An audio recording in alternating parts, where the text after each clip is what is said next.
વિવાદને પગલે રેસ્ટોરન્ટમાં તોડફોડ, 4ની ધરપકડ।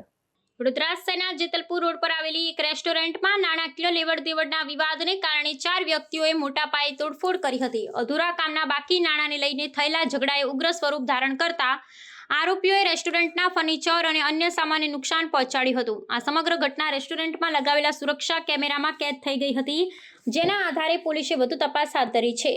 પ્રાપ્ત વિગતો અનુસાર જેતલપુર રોડ પર આવેલ કરીમ્સ રેસ્ટોરન્ટના માલિક વિશાલ છાબરિયાએ સુરેશ સેગર નામના વ્યક્તિને આંતરિક સજાવટ અને રંગકામ માટે ₹1.5 લાખનો કરાર આપ્યો હતો।